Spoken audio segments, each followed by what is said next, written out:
అందరికీ నమస్కారం అండి. ఈరోజు కథ అది ఓ అందమైన పల్లెటూరు. అచ్చం సినిమాల్లో చూపించే విధంగా ఆ పచ్చని పొలాలు, రోడ్డుకి ఇరువైపులా కొబ్బరి చెట్లు, పిల్ల కాలువల్లో చేపల కోసం సిద్ధమైన వలలు, మంచిగా పొలానికి పట్టున్న నీరు, అది తమ పొలమేనంటూ వాటికి పెట్టిన దిష్టి గుర్తులు, ఇలాంటి అందాలన్నింటినీ చూపిస్తూ ఆ రోడ్డుపై నడుస్తోంది ఒక బస్సు. ఆ పచ్చదనానికి ఒళ్ళు పులకరించిపోయేలా ఉంది అతనికి. చాలా ఏళ్ల తర్వాత మళ్ళీ పల్లెటూరు వాసన పీలుస్తున్న అతను ఆ క్షణాన్ని ఆస్వాదిస్తూ బస్ విండోకి చేతులు ఆనించి దానిపై ముఖం పెట్టుకుని కళ్ళు మూసుకున్నాడు. ఇంతలో కంగారుగా కళ్ళు తెరిచి నోటి మీద చెయ్యడ్డు పెట్టుకుని మరో చెయ్యి కడుపు మీద పెట్టుకున్నాడు. ఇతనికి ఏమైందో అర్థం చేసుకున్న తన పక్క సీట్ అమ్మాయి తాను చదువుతున్న పేపర్ పక్కన పెట్టి కండక్టర్కి విషయం చెప్పింది. ఆ కండక్టర్ కంగారుగా డ్రైవర్ దగ్గరికి వెళ్ళి, ఓ దాసన్న, బస్సు కూసింత పక్కనాపు. ఎందుకయ్యా రత్నం? ఆపోతే సునామీ, తుఫాను, సుడిగాలి అన్నీ కలిపి బస్సును ముంచెత్తేలా ఉన్నాయన్నా. రత్నం మాటలు అర్థం కాక సంకోచిస్తూనే బస్సు ఆపాడు దాసన్న. అంతే, కండక్టర్ను నెట్టుకుని గబగబా మెట్లు దిగేసి వెళ్ళి గబుక్కును వాంతి చేసుకున్నాడు అతను. ఊపిరి అవిసేలా కక్కుకుంటున్న అతన్ని చూసి త్వరగా బస్సు దిగి వెళ్ళి వెనక నుంచి అతని చెవులని తన 2 చేతులతో మోసింది. అలా కడుపులో ఉన్నదంతా కక్కుతూ కిరిబిక్కిరి అయిపోతున్నాడు అతను. రొప్పుతూ నిలబడి ఉన్న అతని గుండెల మధ్యలో చేతితో నిమురుతూ, are you all right now అని అడిగింది. ఒంట్లో కూలిపోయిన సత్తువతో 2 చేతులు తన నడుము గానించి బ్యాలెన్స్ చేస్తూ నీరసంగా తలూపాడతను. కండక్టర్కి చెప్పి తన బ్యాగులోని వాటర్ బాటిల్ని అందుకుని అతని చేతికిచ్చింది. నోరు పుక్కిలించి మొహం మీద నీళ్లు చల్లుకున్నాడు అతను. ఏమ్మా, మీ ఆయనకి బస్సు ప్రయాణం పడదా? అడిగింది ఒక ముసలమ్మ బస్సులో నుంచి. తల అడ్డంగా నిలుపుగా అయ్యుండొచ్చేమో అన్నట్లు తలూపిందామె. మేము భార్యాభర్తలం కాదండి, ఆమె ఎవరో నాకు తెలీదు అని ఆవిడికి చెప్పి, సారీ అండి, పెద్దావిడ తెలియక అలా అనేశారు. పర్లేదండి అందా అమ్మాయి. ఇంకా ఎంతసేపు అయ్యా? మీకోసం మా పనులన్నీ పక్కనెట్టమంటారా? అవతల పొలానికి మందు కొట్టాలి. ఆ ఈరుగాడు కొట్టేస్తూ ఉంటాడు ఈపాటికే. నా మీద ఉన్న కుళ్ళుతో నా పొలం మీద ఏ నాసిరకం చెడ్డ మందో వేశాడంటే నా పని అయిపోయినట్టే. ఇంకా త్వరగా రండయ్యా అని అరిచాడు ఓ పొట్టకూటి కోసం రైతు. ఓ సారీ, పదండి వెళ్దాం, లేకుంటే ఆయన కొట్టేలా ఉన్నాడు అన్నాడు జడుచుకుంటూ ఆ రైతుని చూస్తూ. హెబ్బే, వీళ్ళ లాంటోళ్ళు కాదండి, పొలానికి ఎరువెయ్యాలని బిగుతుతో అలా అన్నారు. మీరేం అనుకోకండి అందామే. సరే, ఇద్దరు బస్ ఎక్కి కూర్చున్నారు. థ్యాంక్స్ అండి, హెల్ప్ చేసినందుకు. అయ్యో, ఇంత చిన్న సహాయానికి థ్యాంక్స్ ఎందుకండి? చిన్నగా నవ్వాడతను. మీకు జర్నీ పడదనుకుంటా అడిగింది ఆమె. లేదండి, కేవలం బస్సు ప్రయాణం మాత్రమే పడి చావదు నాకు. ఎప్పుడు సిటీలో అయితే బైక్ మీద మెట్రో ఉపయోగిస్తాను. అప్పుడెప్పుడో చిన్నప్పుడు అమ్మమ్మ ఊరికెళ్ళినా ఇలాగే వామిటింగ్ చేసేసుకున్నా. అప్పటి నుంచి అసలు బస్ జర్నీ చేయను. ఇన్ని రోజులకు మళ్ళీ తప్పక చేయాల్సి వస్తేనూ వెళ్తున్నా అన్నాడు నవ్వుతూ. అవునా అంటూ నవ్వి ఊరుకుంది. ఆత్రేయపాళ్యం స్టాప్ వచ్చింది, దిగేవారు దిగండి. ఓ వచ్చేసిందా? ఓకే అండి, నేను దిగాల్సిన స్టాప్ వచ్చేసింది, వెళ్ళాలి. Once again thank you for your help అంటూ పైకి లేచాడతను. అతనికి ప్లేస్ ఇవ్వడానికని లేచిందామె. బాయ్ అండి అంటూ దిగిపోయాడు. తన బ్యాగ్ కూడా పట్టుకుని ఆమె కూడా దిగిపోయింది అదే స్టాప్లో. అలా నిల్చుని ఏదైనా వెహికల్ రాకపోతుందా అని వెయిట్ చేస్తున్న అతనికి బస్సులోంచి దిగిన ఆమె కనపడింది. అతను విస్మయంగా, ఏమండి, మీది కూడా సేమ్ ప్లేసా అని అడిగాడు. అవును అంటూ అతనికి కొంచెం దూరంగా నిల్చుని ఆటో కోసం అటువైపుకు చూస్తోంది ఆమె. అరే, ముందే చెప్పలేదు, నన్ను ఎక్కడ చెప్పనిచ్చారండి మీరు? మీ పాటికి మీరు బాయ్ చెప్పేసి దిగేస్తేను అందామె నవ్వాపుకుంటూ. ఇబ్బందిగా ఒక నవ్వు నవ్వాడు. అంటే మీది ఈ ఊరేనా అని అడిగాడు. అవునండి. థ్యాంక్ గాడ్, నేను కూడా ఈ ఊరికే వెళ్ళాలండి. నాకు అస్సలు రూట్ తెలీదు, మీరు కొంచెం హెల్ప్ చేస్తారా? సరే అంటూ తలూపి, అదిగోండి ఆటో వస్తుంది, రండి ఎక్కుదామంటూ ఆపింది. ఎక్కాక ఆటో పోతూ ఉంది ఆ మట్టి రోడ్డు మీద. అవును, ఆటో ఎక్కి మీకు వామిటింగ్ ఫీలింగ్ అనిపిస్తుందా అండి అందామె హడిలిపోతూ అతని పక్కన కూర్చున్నందుకు. భయపడకండి, నా వాంతి సంగీతపు రాగాలు కేవలం బస్సుకే అంకితం ఇచ్చానండి నేను. సో ఇంకా ఏ వెహికల్లో ఆ ప్రాబ్లం ఉండదు నవ్వింది ఆమె. మట్టి రోడ్డు అయినందున ఒంటిమిట్టలో ఒళ్ళు గగురు పొడుస్తూ గతుకులతో గంగనాం పాట పాడుతూ చేరుకుంది ఆ పిల్లకి. ఆటో దిగి, బాబు ఇదే తొక్కుడురా నాయన, చిత్తకొట్టావు నీ ఎక్సలేటర్తో అంటూ అతనికి డబ్బులిస్తూ, బాబు లోపల కాస్త మనుషులుంటారు, చూసి నడుపుతూ ఉండయ్యా అన్నాడు. ఈ మాత్రపు స్పీడు రాకపోతే ఆటో ఏ గుంతలోనూ ఇరుక్కుని ఆగిపోద్ది సారు అన్నాడు ఆటో నడిపే అన్నయ్య. నైస్ ఫార్ములాయే అంటూ పళ్ళికిలించి పక్కకొచ్చి నిలబడ్డాడు. ఆమె దిగి డబ్బులిచ్చి, పదండి, ఇక్కడ నుంచి ఇంకొద్దిగా లోపలికి వెళ్ళాలి అంది. ఏంటండి ఇంకా పోవాలనా అన్నాడు నీరసంగా ఓపిక లేనట్టు. మీకు పల్లెటూర్లు కొత్త కదా, ముందు ఇలానే అనిపిస్తుంది. ఒక్కసారి అలవాటైతే మీరు మా ఊరిని వదిలిపెట్టరు అందా అమ్మాయి నడుస్తూ. ఏం అలవాటు పడడమో ఏమోనండి. బస్సు జర్నీ అయిపోయే, ఆటో జర్నీ అయిపోయే, చివరికి నడక ప్రయాణం కూడా మొదలుపెట్టే. అయినా ఇంత దూరంగా కట్టుకున్నారేంటండి ఈ ఊర్లో ఇల్లులు? అవి మా తాతల ముత్తాతలు కట్టిపెట్టి మాకు ఆస్తులుగా ఇచ్చెళ్ళిన పెంకుటిళ్ళండి మాకు. అందుకే వాటిని విడిచిపెట్టి ఎక్కడికి వెళ్ళము. నైస్. ఇంతకు ఎవరింటికి వెళ్తున్నారు మీరు అని అడిగిందామె. చక్రవర్తి గారింటికండి. ఓహో, ఏదైనా పని మీద పోతున్నారా? అలాంటిదేనండి. పిలిచి పిల్లనిస్తానంటూ కబురు పంపారు. అప్పటి నుంచి ఒకటే గొడవ. ఇంట్లో వెళ్ళి అమ్మాయిని చూసి రమ్మని పిలిచి మరీ అడుగుతున్నారు. అంటే వాళ్ళు మీ చుట్టాలా? కాదండి, ఇది మాకు మ్యారేజ్ బ్యూరో నుంచి వచ్చిన సంబంధం. నేనే బిల్డప్ కోసం అలా అన్నాను అంటూ నాలుగు ఖర్చుకున్నాడు. నవ్వింది ఆమె. యాక్చువల్గా నేను ఇంత ఫ్రీగా స్ట్రేంజర్స్తో మాట్లాడనండి. బాగా రిజర్వ్డ్ టైపు. కానీ మీతో మాత్రం బాగా అలవాటు పడిన వాళ్ళలాగా ఇలా వాగేస్తున్నానేంటో. పోయిన జన్మలో మీకు బాగా కావాల్సిన దాన్నేమోలేండి. అందుకే ఎక్కువగా మాట్లాడిన మీరే నాతో మాటలు కలిపారేమో. అంతా నేను చేసుకున్న పుణ్యమే అయి ఉంటుంది అందామె, 2 చేతులు జోడించి పైకి చూస్తూ. గర్ల్స్ కూడా పులిహోర కలుపుతారా అంటూ నవ్వుతున్నాడు అతను. అతను నవ్వుతో జత చేస్తూ ఆమె కూడా నవ్వుతూ, నాకేమో సైలెన్స్ అస్సలు నచ్చదండి. అందులోనూ మీరేమో పొడిపొడిగా మాట్లాడనంటూ ఆన్సర్ చేస్తున్నారు.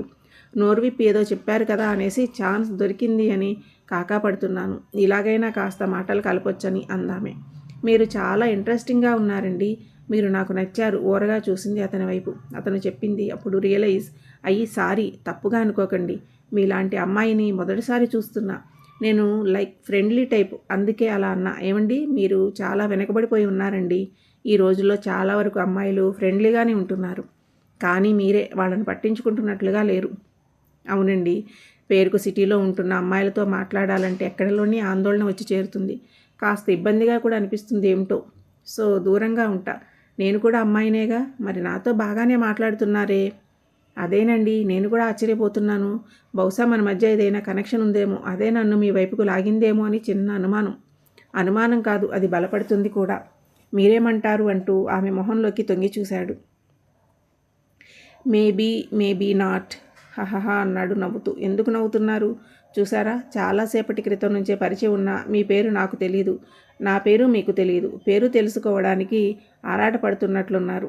నథింగ్. మీకు ఇంట్రెస్ట్ లేకుంటే చెప్పకండి. అట్లీస్ట్ నా పేరైనా వినాలనుకుంటున్నారా? అది మీ ఇష్టం అందా అమ్మాయి తనకంటే ఇంకొంచెం ముందుకి నడుస్తూ. హలో మిస్, ఆగండి. సగం దూరం తీసుకొచ్చి ఇలా చెట్ల మధ్య వదిలేసి వెళ్తారా ఏంటి అంటూ ఆమె వేగాన్ని అందుకున్నాడు అతను. అతనికి కనిపించకుండా నవ్వుకుంది ఆమె. ఇందాక మన టాపిక్ ఎక్కడో ఆగిపోయినట్లుంది. పేరు చెప్తానన్నాను కదా, ఐయామ్ నంద. నాతో క్లోజ్గా ఉండేవారు మాత్రం నందు అని పిలుస్తారు. ఆహా అంటూ ఆ అమ్మాయి ఇంకేం మాట్లాడకపోయేసరికి, పేరు చెప్తే మీ పేరును అప్పుగా అడిగేయనులేండి అంటూ అలిగినట్లు ఫేస్ పెట్టి మొహం అట్టు తిప్పుకున్నాడు నందు. మీరు సైలెంట్ అని అనుకున్నాను. చూడండి, అది నా తప్పేనండి, ఒప్పుకుంటాను. కొంచెం అలవాటు పడితే మీలోని చిన్నపిల్లాడు బయటపడుతున్నాడు అని గట్టిగా నవ్విందా అమ్మాయి. అతనిలో మాత్రం స్పర్శ లేదు. మామూలుగానే నడుస్తున్నాడు, ఏం మాట్లాడకుండా. నందగారు, మీరు నా మీద అలిగినట్లున్నారు అంది మొహాన్ని చూస్తూ లోపల నవ్వుకుంటూ. మీ మీద అలగడానికి నేనెవరినండి, నాకేం అలకలేదు అన్నాడు మొహం ముడుచుకునే అలా ప్రకృతిని చుట్టూ చూస్తూ. భామ అంటూ ప్రశ్నార్థకంగా ఆ వైపు చూసేసరికి, అదేనండి నా పేరు, భామ అంటున్నాను. భామ, నైస్ నేమ్ అంటూ మళ్ళీ చలాకీగా మాట్లాడేసరికి, మీరేమనుకోను అంటే ఒకటి చెప్తాను నందాగారు. ఏంటది భామగారు? మీలో చాలా శకలున్నాయండి అంది సీరియస్గా మనసులో నవ్వుకుంటూనే. పోన్లేండి, మీరైనా గుర్తించారు. లేకుంటే నాలో కలలు ఇట్టే మరుగున పడిపోయావేమో అన్నాడు అమాయకంతో కూడిన ఫేస్ పెట్టి దిగులుగా. బాగా భామ నవ్వి, ఇదిగోండి మనం ఊరి ఎంట్రన్స్లోకి వచ్చేసాం. ఇంకో 10 అడుగులు వేస్తే మీరు అడిగిన అడ్రస్ వచ్చేస్తుంది అంటూనే దారికి కుడివైపునున్న ఓ పచారీ కొట్టు దగ్గరికి వెళ్ళి, రంగయ్య తాత ఓ సోడా ఇవ్వు.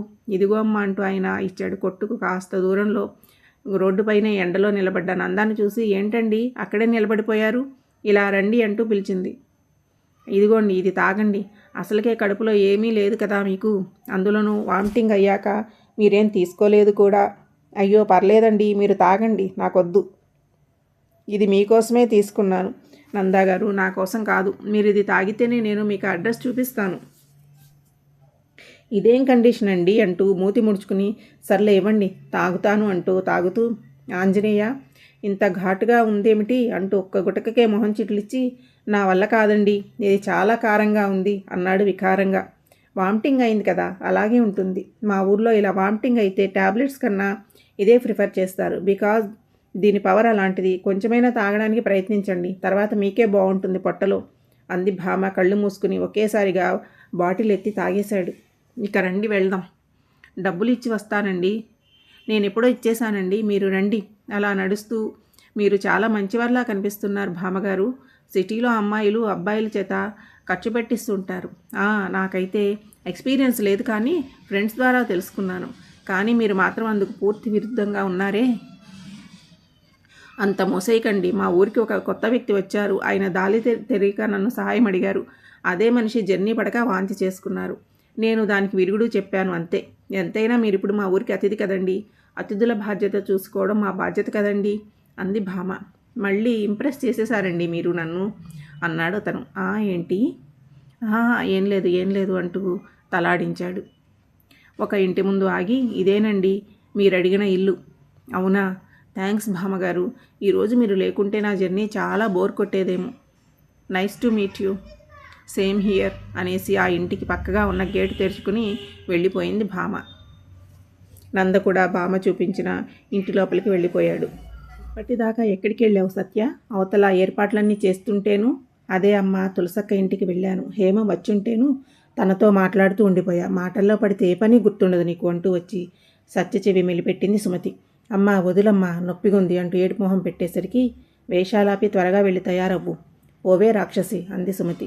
నన్ను రాక్షసి అంటావా? నేను రెడీ అవ్వను పో అంటూ అలిగి బెడ్ మీద కూర్చుంది సత్య. దెబ్బలు పడకూడదు అనుకుంటే వెళ్ళి తయారవ్వు, లేదంటే మీ నాన్న చాపినా నేను ఇవాళ నీకు బుద్ధి చెప్పే తీరుతాను అంది. అమ్మా, ఇంకా గొంతు బయటే వినిపిస్తూ ఉందే, రమ్మంటావా నన్ను? ఓ రాక్షసి నవ్వుకుంది సుమతి. అలా చూశానో లేదో ఇలా పడ్డానే అంటూ లిరిక్స్ హమ్ చేస్తూ బ్రష్ అయ్యి బట్టలు తీసుకుని వాష్రూమ్లోకి వెళ్ళింది సత్య. అంకుల్, నేను రా బాబు, నీకోసమే చూస్తున్నాం మేమంతా అంటూ గుమ్మానికి ఎదురుగా వెళ్ళి కాళ్ళు కడుక్కోవడానికి నీళ్ళిచ్చాడు చక్రవర్తి. అదయ్యాక లోపలికి తీసుకువెళ్ళాడు. తాగడానికి మంచినీళ్ళిచ్చి తినడానికని కొన్ని స్వీట్స్ ముందు పెట్టారు. తీసుకో బాబు అంటూ చక్రవర్తి నందాకి ఇచ్చాడు. అయ్యో వద్దంకుల్, ఇప్పుడే సోడా తాగాను. మీ ఊరి స్పెషల్ డ్రింక్ అంట కదా, బాగుంది. సో స్టమక్ ఖాళీ లేదు, ఒక్కటైనా తీసుకో బాబు. ఆయన అంతలా చెబుతుండేసరికి మొహమాటానికని ఒక కజ్జికాయ తీసుకున్నాడు. అది తిన్నాక ఫ్రెష్ అవుతానంటే గెస్ట్ రూమ్ చూపిస్తే అందులోకి వెళ్ళిపోయాడు. చక్రవర్తి ఇంటికి వెళ్ళిన నందాని వాళ్ళు రిసీవ్ చేసుకున్న విధానం, వాళ్ళ మాట తీరు అన్నీ ఆకర్షించాయి తనకి. ఎందుకో చక్రవర్తి కుటుంబం నచ్చేసింది నందుకి.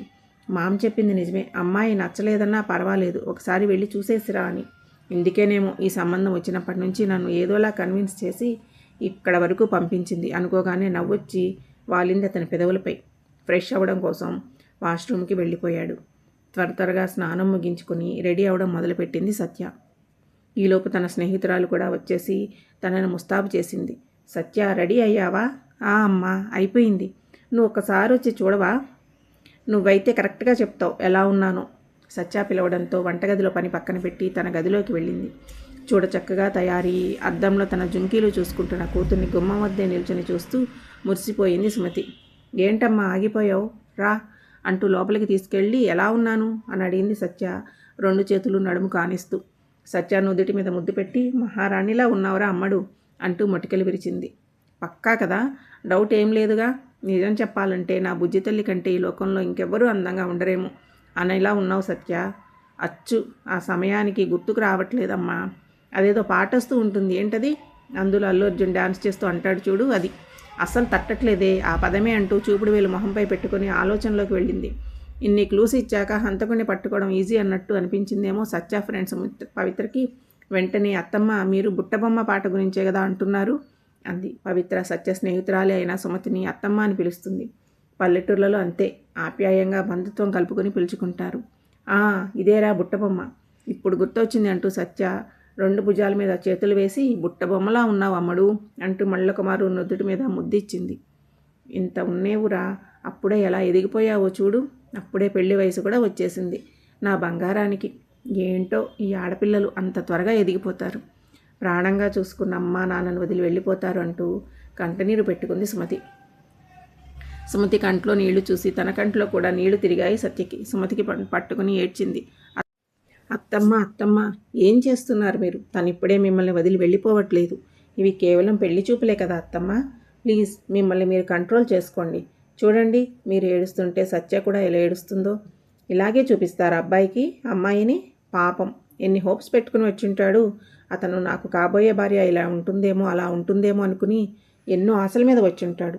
ఇప్పుడు ఇది ఏడుపుగొట్టు మొహం వేసుకుని అతను ముందుకెళ్తే ఏం బాగుంటుంది చెప్పండి? పైగా ఇంతసేపు తయారయ్యి కూడా వృధా అయిపోదు. నిజమే పవిత్ర అంటూ కళ్ళు తుడుచుకుని సత్య కళ్ళు తుడిచింది. ఇక ఏడవకరా బంగారం, ఏడ్చినట్టు కళ్ళు తెలిసినా ఇంకేదో అనుకునే ప్రమాదం ఉంది అబ్బాయి. నేను వెళ్తానమ్మా. ఇంకా అబ్బాయి వచ్చుంటున్నాడు కదా, మీ నాన్నగారు టెన్షన్ పడిపోతున్నారు. అబ్బాయితో మాట్లాడి అప్పుడు పిలుస్తావు నిన్ను. పవిత్ర, నువ్వు తీసుకురామ్మా. అలాగే ఆంటీ. సుమతి కిచెన్లోకి వెళ్ళిపోయింది. ఫ్రెష్ అయ్యి బయటికి వచ్చాడు నందు. వైట్ జీన్స్ షర్టు, దానికి కాంబినేషన్గా బ్లూ జీన్స్ వేసుకుని మెరిసిపోతున్నాడు. నందుని అలా చూడగానే సత్యకు సరైన జోడి అనిపించాడు చక్రవర్తికి. ఇద్దరు ఈడు జోడు బాగుంటుంది అని ఆనందించాడు. నందు వచ్చి చక్రవర్తి పక్కనే సోఫాలో కూర్చున్నాడు. అతనితో కాసేపు ముచ్చటించాడు. అబ్బాయి మాట తీరు కూడా మెప్పించింది ఆయనను. చుట్టుపక్కల గ్రామాల్లోంచి తెప్పించిన రకరకాల స్వీట్లు, పండ్లు అన్నీ తెచ్చి నందు ముందున టేబుల్పై సర్దుతోంది సుమతి. ఎక్కువ హడావుడి చేయకుండా తెలిసిన నలుగురు పొరిగింటి వాళ్ళని పిలిపించింది. సత్యాబాబాయ్ ఫ్యామిలీ కూడా అదే ఊర్లో ఉండడంతో వాళ్ళు కూడా వచ్చారు. అందరూ వచ్చాక అమ్మాయిని పిలిపించమంటావా బాబు అని అడిగాడు నందుని. అతనికివి మొదటి పెళ్లి చూపులు అవడంతో కంగారు మొదలైంది. ఆ ప్రశ్నతో మొహమాటంగానే తలాడించాడు. సత్యను తీసుకువచ్చింది పవిత్ర.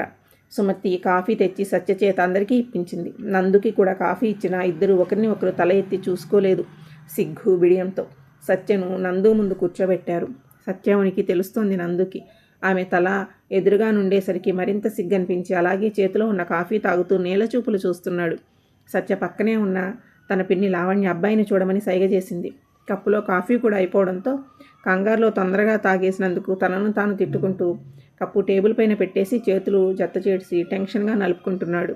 నందు ఏం చేయాలో అర్థం కాక, అమ్మాయిని చూడు బాబు అంటూ చక్రవర్తి గారు అనేసరికి ఇంకో నిమిషం ఆలస్యం చేసినా కొట్టేస్తారేమో అనుకుంటూ మెల్లగా కళ్ళు పైకెత్తుతూ ఆమె పాదాలు చూశాడు. తెల్లని పాదాలపై పారాణి ఎర్రగా పండి భలేగా అనిపించింది అతనికి. చూపు ఇంకొంచెం పైకెత్తుతూ ఆమె కూడా తనలానే చేతులు నలుపుకుంటూ టెన్షన్ పడడం చూసి తెలియకుండానే నవ్వొచ్చి తాకింది అతనికి ఆదరాల మీదకి. మరింత తలపైకెత్తగా ఆమె గడ్డం చివరి కింద పెదవిని ఆనుకున్న దర్శనమిచ్చింది. పసిడితో చేయబడిందా అనేటువంటి ఆమె పుట్టుమచ్చ. బహుశా ఎవరైనా నవ్వించారేమో. ఆమె పెదవులతో పాటు అనుగుణంగా నాట్యమాడిందా వయ్యారి లలన. ఆమె ముద్దులొలికే పుట్టుమచ్చ. దాన్ని మచ్చ అనడం కన్నా బ్యూటీ స్పాట్ అనడం బెటర్. అంత బాగుంది ఆమెకది. ఈసారి ఇంకొంచెం ధైర్యం తెచ్చుకుని పూర్తిగా ఆమెను చూడాలని తల మొత్తం ఎత్తాడు. అంతే, ఎదురుగానున్న ఆమెను చూసి షాక్ అయ్యాడు. ఉదయం ఎంతో సాధారణంగా కనిపించిన అమ్మాయి ఇప్పుడు దేవతలా తయారయ్యి తన ముందుంది. అంతే, ఇక బాబు మనసు మాట వింటుందా? శరీరాన్ని అక్కడే ఉంచేసి ఆత్మ మాత్రం విహారయాత్రకు పోతానన్నట్టు ఫ్రీగా బయటకు వచ్చేసి సత్య పక్కకొచ్చి వాలింది. అలా ఆమె పక్కన కూర్చుని ఆమెనే చూస్తూ ఉంది నందు ఆత్మ. అలా చూశానో లేదో ఇలా పడ్డానే అంటూ సత్య చెవి దగ్గర చేరి హమ్ చేస్తున్న అతని ఆత్మ చక్రవర్తి పులుపుతో లోకంలోకి వచ్చింది. ఆయన తన పక్కనున్న నందు భుజాన్ని కుదిపేస్తూ ఉండగా, నేను లేకుండా వాడెక్కడ కదులుతాడు పిచ్చదవా అనుకుని నవ్వుకుంటూ వెళ్ళి నందులోకి చేరిపోయింది. అప్పటి వరకు నందుని పిలుస్తున్న చక్రవర్తి వైపుకి తిరిగి, చెప్పండి అంకుల్ అన్నాడు. అమ్మాయితో ఏమైనా మాట్లాడాలా బాబు? అది మిమ్మల్ని ఎలా అడగాలో తెలియక ఇందాకటి నుంచి ఇబ్బంది పడుతున్నారా అని అడిగాడు. లేదు, అవును అవును కాదు అన్నట్టు తలూపుతున్న నందుని చూసి, మాకేం అభ్యంతరం లేదు బాబు, మీరు మాట్లాడాలనుకుంటే మాట్లాడొచ్చు. అవును అంకుల్, చాలా మాట్లాడాలి, చాలా తేల్చుకోవాలి అన్నాడు నందు సత్యనే చూసి కనిబొమ్మలు ముడిపెడుతూ. సత్యమ్మ, అబ్బాయిని మేడ మీదకి తీసుకువెళ్ళు. అలాగే నాన్న అంటూ లేచి మేడపైకి కదిలింది. వెనకే నందు కూడా వెళ్తున్నాడు. పిట్టగోడకు ఆనుకొని నిలబడింది సత్య. తన పక్కనే నిలబడ్డ నందు తననే చూస్తున్నాడు, ఎటువంటి ఎక్స్ప్రెషనూ లేకుండా. ఒక 10 నిమిషాలు అలాగే చూసి, ఏంటమ్మా నువ్వేనా అయితే ఆ పెళ్లి కూతురు అని అడిగాడు. నేనెందుకు కాకూడదు? అవ్వచ్చు, తప్పులేదనుకో. అవును, ఏంటి మార్నింగ్ నన్ను టెస్ట్ చేయడానికి వచ్చావా బస్సులోకి? మిస్ సత్యభామ గారు అన్నాడు ఒత్తి పలుకుతూ. అవును, మీరు ఎలాంటి వారో తెలుసుకుందామనుకున్నాను. అందులో తప్పేమైనా ఉందా మిస్టర్ అచ్యుతానంద గారు అంది సత్య మాటకు మాట బదులు చెబుతున్నావు. ఇంతకీ ఏం తెలుసుకున్నావేంటి నా గురించి అన్నాడు వస్తున్న నవ్వు ఆపుకుంటూ. ఏముంది, మీరొక బోరింగ్ క్యాండిడేట్ అని తెలుసుకున్నా. ఏయ్, నన్నే అంత మాట అంటావా? ఇలా కాదు నిన్ను అంటూ తన మీదకి చెయ్యి ఎత్తాడు. అంతే, భయంగా కళ్ళు మూసుకుంది సత్య. టక్కున చేతితో తన తలనందుకుని నుదుటిపై ముద్దు పెట్టేసుకున్నాడు. అంతే, కొడతాడనుకున్న నందు ఇలా చేసేసరికి ఆశ్చర్యంతో కళ్ళు బయట పెట్టేసింది. ఏంటలా చూస్తున్నావు? వీడేంటి కొట్టడానికి చెయ్యెత్తి ముద్దు పెట్టాడనా? అంటూ తలాడిస్తున్న ఆమెను చూస్తూ, నువ్వు నా బంగారమే సత్యమ్మ, నిన్నెందుకు కొడతాను అనేసరికి ఈసారి మరింత ఆశ్చర్యంగా చూసింది అతనిని గుడ్లప్పగించి. ఒకవైపు బంగారం అన్నందుకు, మరోవైపు తన నాన్నలాగా సత్యమ్మ అన్నందుకు. నువ్విలా అప్పుడే పుట్టిన బుజ్జి కుందేలులాగా చూడకు, ముద్దెట్టు కావాలనిపిస్తుంది అంటూ దగ్గరకు వచ్చిన అతన్ని వెనక్కి నెట్టింది సత్య. ఏమైంది? నీకు గలగలా మాట్లాడుతుంటావు కదా ఎప్పుడు, మరిప్పుడెందుకు సైలెన్స్ అన్నాడు నందు కావాలనే సత్య తికమక పడడం చూస్తూనే. సత్య ఏం మాట్లాడలేదు. సరే, నీకు ఒక కథ చెబుతాను, అది విని నువ్వే చెప్పాలి, నిజమో కాదో అన్నాడు తలదించుకుని ఉన్న సత్యాగడ్డం పట్టుకుని పైకెత్తుతూ. ఏ కదా అంటూ నిట్టూర్చి, అనగనగా ఓ పల్లెటూరంట, ఆ పల్లెటూరులో ఒక కుందనపు బొమ్మ ఉందంట. వింటున్నావా? అవునన్నట్టు తల ఊపింది సత్య. మళ్ళీ చెప్పుకుపోతున్నాడు నందు. ఆ కుందనపు బొమ్మకు పెళ్లి ఈడు వచ్చేసరికి ఇంట్లో సంబంధాలు చూడడం మొదలుపెట్టారంట. ఆ క్రమంలో మధ్యవర్తి ఒక పెళ్ళికొడుకు ఫోటో డీటెయిల్స్ అన్నీ ఆ కుటుంబానికి ఇచ్చాడంట. ఆ బొమ్మ నానేమో ఆ ఫోటో ఆ అమ్మాయికి ఇచ్చి తన అభిప్రాయం చెప్పమన్నాడంట. అలా అబ్బాయిని చూసిన ఆ అమ్మాయికి ఆ అబ్బాయి ఎంతగానో నచ్చేశాడంట. తన గుణగణాలు నచ్చి తాను ఆ అబ్బాయిని ప్రేమించేసిందంట. కానీ ఆ విషయం మాత్రం ఇంట్లో చెప్పకుండా కేవలం తనకు ఈ పెళ్లి చూపులు సమ్మతం అని మాత్రమే చెప్పిందంట. అప్పుడు ఆ అమ్మాయి నాన్న ఆ అబ్బాయి కుటుంబానికి కబురంపించాడంట. ఆ అబ్బాయి కుటుంబం ఆ అబ్బాయిని ఒప్పించి ఆ ఊరికి పెళ్లి చూపులకని పంపించారంట. అప్పటి వరకు అంత ఇంట్రెస్ట్గా లేని ఆ అబ్బాయి అయిష్టంగానే ఆ ఊరికి కదిలాడంట. కానీ ఆ బొమ్మేమో అతనికి బస్ ప్రయాణం పడదని తెలిసి ఎక్కడ ఇబ్బంది పడతాడు అనంటూ అతనికి సాయంగా ఉందామని ఇంట్లో అబద్ధం చెప్పి మరీ ఆ బస్సులో అతని పక్కన కూర్చుందంట. అనుకున్నట్టుగానే అతని వల్ల ఇక అవక కక్కేసుకున్నాడంట. పాపం అతని బాధ చూడలేక ఆమె వచ్చి అతనిని ఉపశమనం చేసిందంట. అప్పుడు స్టాప్ రాగానే ఆ అబ్బాయి దిగేయగా ఆ అమ్మాయి కూడా దిగేసి ఏం తెలియనట్టు అతని పక్కన నిల్చుందంట. ఆ అబ్బాయి ఎలాగో పరిచయం ఉంది కదా అనేసి ఆ అమ్మాయితో మాటలు కలిపాడట. ఆ మాటల్లో తమది కూడా ఆ ఊరేనని తెలిసి తనకి తాను వెళ్లాల్సిన అడ్రస్ చూపించమని ఆ అబ్బాయి అడగగా ఆ అమ్మాయి సరేనందంట. అప్పుడు తనను జాగ్రత్తగా ఆటోలో తీసుకెళ్లి ఆ అడ్రస్ చెప్పి వెళ్ళిపోయిందంట. ఇప్పుడు చెప్పు సత్యమ్మ, ఈ కథ ద్వారా నీకేమర్థమైందో అంటూ 2 చేతులు వెనక్కి కట్టుకుని తన మొహాన్ని తలదించుకుని ఉన్న సత్యమొహానికి దగ్గరగా తీసుకెళ్లి నవ్వుకుంటూ అడిగాడు నందు. దొరికిపోయానా అని మనసులో అనుకుని సత్య తలెత్తింది, ఏదో అడగాలని. 2 కనుబొమ్మలను పైకి ఆడిస్తూ చెప్పు అన్నట్టుగా చూశాడు నందు. మీకెలా అనబోయి మళ్ళీ అదేం కాదు, మీరే ఇదంతా ఊహించుకున్నారు, నేనేం మిమ్మల్ని ప్రేమించట్లేదు అంది దిక్కులు చూస్తూ. ఆహా, అవునా? అయితే ఊరి లోపల వరకు రావాల్సిన ఆటోని అక్కడే ఆపి ఇక నడక మాత్రమే దారని చెప్పి నాతో మాట్లాడడానికని సాకు ఎందుకు వెతికినట్టో. మీరు అన్నీ ఊహించుకుంటున్నారు నందుగారు. నిజంగానే ఆటోలు ఆ రోడ్డుపై రావు, అందుకే అక్కడే ఆపమన్నాను. అవునా? ఇదే నిజమంటావా? అయితే ఇక తప్పదు, నా స్టైల్లో నీ చేత నిజం చెప్పిస్తానంటూ ముందుకు రాబోతున్న నందుని తప్పించుకుని పక్కకెళ్ళింది సత్య. సత్యమ్మ దొరికిపో, లేదంటేనా నీకుంది వాళ్ళ. మీరు ఇన్నోసెంట్ అనుకున్నా నందుగారు, కానే కాదు అసలు అంటూ తన మీదకు వస్తున్న నందుని తప్పించుకుని దూరంగా పరిగెట్టి ఓ మూలన నిల్చుని ఆయాసం తీర్చుకుంది. ఇప్పటికైనా చెప్పావో మర్యాద ఉంటుంది, లేదా అంటూ వేలు చూపించేసరికి సరే ఒప్పుకుంటున్నాను, నేను మిమ్మల్ని ప్రేమించాను, కానీ మీకెలా తెలిసింది ఇదంతా అంది దిగాలుగా అతనికి తెలిసిపోయినందుకు. ఏమో, నిన్ను చూడగానే తెలిసిపోయింది నువ్వు నన్ను ఇష్టపడుతున్నావు అని. అచ్చా అంటూ 2 చేతులు కట్టుకుని ఊరగా అతని వైపే చూస్తూ, ఇప్పుడు మీరు చెప్పింది మీకు ఎలా తెలిసిందోనని వెయిట్ అయినా నేను ఉదయం పరిచయం అయినప్పుడు మీకు నేను తెలియదు కదా, అయినా అంత బాగా మాటలు కలిపారు కదా, అంటే మీరు కూడా అందరిలాంటి వారే కదా. అమ్మాయి కనిపిస్తే సొల్లు కార్చే రకమేగా. మీరెందుకో బుద్ధిమంతుడు అన్నట్టు బిల్డప్ కొట్టడం. నన్ను అన్నన్ని మాటలు అన్నందుకు కళ్ళు పోతాయే, లెంపలేసుకో. మీకా వేయనా మరి? ఇవి మన పెళ్లి చూపులేనే, అప్పుడే పెళ్ళాం పోస్టులోకి వెళ్ళిపోయావు. అంత అనుమానం అనేనంటే మీరు పొద్దున ప్రవర్తించిన తీరును చూసి నాకు అనుమానం వచ్చిందే తప్ప, లేకుంటే నాకు తెలిసేది కాదుగా మీరు ఎలాంటి వారోనని. ఆ ప్లేస్లో నేను ఉన్నాను కాబట్టి తెలుసుకోగలిగాను మీ అసలు రూపం, లేదంటే మీరు అమాయకులని నమ్మేసేదాన్ని అంది కోపంగా. ఇప్పుడు చెప్పకపోతే తప్పకుండా నో చెప్పేలా ఉన్నావుగా నాకు. అవును పిశాచి, అసలు విషయం ఏంటంటే నువ్వు నాకు ముందే తెలుసు సత్య. నేను మీకు ఎలా తెలుసు, ఎక్కడ చూశారు అంటూ అనుమానంగా అడిగింది. తెలుసు అంటే నేను పెళ్లి చూపులకు చూసుకోవడానికి వచ్చిన అమ్మాయివి నువ్వేనని తెలుసు అంటున్నా. అదేంటి మీరు నా ఫోటో చూడలేదు, కనీసం వివరాలు కూడా తెలుసుకోలేదని చెప్పారు మీ అమ్మగారు. అదే నిజమే. నేను మీ ఊరి బస్సు ఎక్కేంత వరకు నీ గురించి ఏం తెలుసుకోలేదు. అమ్మ గోల పెడుతూ ఉంటే చూసి నో చెప్పేద్దామని వచ్చా. అమ్మకు నా గురించి తెలిసే ఏదో ఒక కారణం చెప్పేసి అయినా వెనుదిరుగుతానని తెలివిగా నేను బస్సు ఎక్కానని చెప్పిన క్షణమే నీ ఫోటో వాట్సాప్ చేసి కింద నీ పేరు మెసేజ్ చేసింది. మెసేజ్ రాగానే ఏంటా అని చూస్తే అందులో నీ ఫోటో ఉంది. కింద ఈమెనే నువ్వు పెళ్లి చూపులకి వెళుతున్న అమ్మాయి అని కూడా ఉంది. అంతే. అప్పుడు నిన్ను చూసినప్పుడు ఏ ఫీలింగ్ కలగలేదులే, కానీ అలా ఫోన్ క్లోజ్ చేసి ఇలా పక్కకు తిరిగానో లేదో నువ్వు నా పక్కన దర్శనమిచ్చావు. అప్పుడు పడిపోయా నీ అందమైన నవ్వుకు. అతనికి కనిపించకుండా చిన్నగా నవ్వుని పెదాల మాటున దాచేసి నవ్వుకుంది సత్య. మరి నేను మిమ్మల్ని ఇష్టపడ్డానని, కావాలని మీతో ఆడుకున్నానని ఎలా తెలిసింది మీకు? మొదట నేను బస్సులో చూడగానే ఏదో పని మీద వచ్చి ఉంటావనుకున్నా, కానీ తర్వాతే తెలిసింది పని పెట్టుకుని వచ్చావని, అది కూడా నా కోసమని. సీరియస్లీ మీరు ఇంటెలిజెన్స్ బ్యూరోకి ఉండాల్సిన వాళ్ళు నందు గారు. ఖుదాఫీస్ మేడంజీ. సో మీరు నన్ను కావాలనే మీ మాటలతో ఫ్లర్ట్ చేశారన్నమాట. రేపు మన పిల్లలకి చెప్పుకోవడానికని మనకు ఒక ప్రేమ కథ ఉండాలి కదా. అది కాస్త బోరింగ్గా కాకుండా జాలీగా సాగితే బాగుంటుందని కొంచెం షుగరు యాడ్ చేసి నువ్వెవరో తెలియదు అన్నట్టుగానే నీ నాటకంలో భాగమయ్యా. ఎలా ఉంది సత్యమ్మ నా యాక్టింగ్? నీకు సరితూగానా లేదా అన్నాడు అమాయకంగా క్యూట్ ఫేస్తో.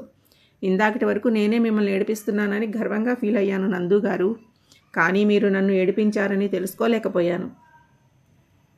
ఏం పర్లేదు, నీకు లైఫ్ లాంగ్ టైం ఉంది కదా నా దగ్గర. అప్పుడు నీకు ఇష్టం వచ్చినట్లు ఏడిపించేయచ్చులే, సరేనా? హుషారుగా తలాడించింది సత్య. అత్తమ్మ, వీళ్ళు పెళ్లి చూపుల కోసం మాట్లాడుకుంటున్నారా, లేకుంటే పెళ్లి కూడా చేసుకుని హనీమూన్కి ఎక్కడికి వెళ్ళాలని కూడా ఫ్యూచర్ ప్లాన్స్ వేసుకుంటున్నారా అని అడిగింది పవిత్ర అయోమయంగా. బదులుగా నెత్తి మీద మొట్టికాయ వేసింది సుమతి నవ్వుతూ. ఇంకంత ఓకే కదా, నీ డౌట్లన్నీ క్లియర్ అయ్యాయి కదా. అయితే వెళ్ళేసి మన నిర్ణయం చెప్దామా? ఒక్క నిమిషం నందు గారు, ఇదేం ట్విస్ట్ సత్యమ్మ, మళ్ళీ నేను మీకు ఇంపార్టెంట్ విషయం చెప్పాలి. సరే చెప్పు. నేను 10వ తరగతి వరకే చదువుకున్నాను. ఆ తర్వాత ఊరు వదిలిపెట్టి దూరంగా వెళ్ళడం ఇష్టం లేక చదువు మానేశాను. మీరేమో పెద్ద చదువులు చదివి మంచి ఉద్యోగం చేస్తున్నారు. మీ పక్కన నేనుంటే మీకు నామోషి కాదు. అరే సత్య, నువ్వెందుకు అనుకుంటున్నావు అలాగా?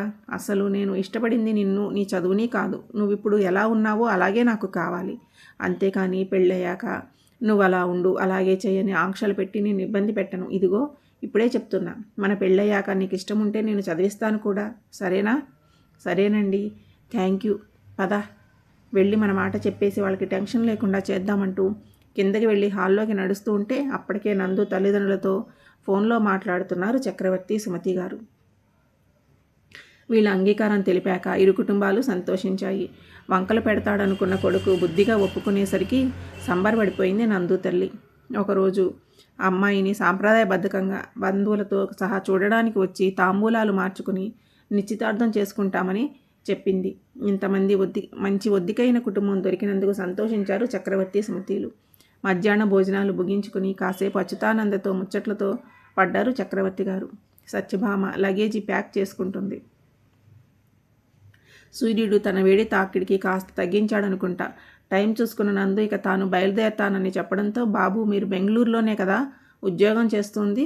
అవునంకుల్. సత్యమ్మ కూడా అక్కడే జాబ్ చేస్తుంది. వారం రోజులు లీవ్ పెట్టి రమ్మని పిలిపిస్తే వచ్చింది. తను కూడా ఈ రాత్రికే బయలుదేరుతుంది. మీరు ఏమనుకోను అంటే ఇద్దరు ఒకేసారి కలిసి వెళ్ళగలరా? అంటే చీకటి పడుతుంది కదా, ఒంటరిగా పంపాలంటే రాత్రిపూట ఎక్కడ ఇబ్బంది పడుతుందోనని భయం. నాకేమో ఇప్పుడు వెళ్తే కానీ రేపటికల్లా అక్కడ చేరుకొని ఆఫీస్కి అందుకోవాలని తప్పక వెళ్తుంది. మీరేమీ అనుకోకుండా తనతో పాటు తోడుగా వెళ్ళి సత్యమ్మను తన రూమ్ దగ్గర వదిలిపెడతారా బాబు?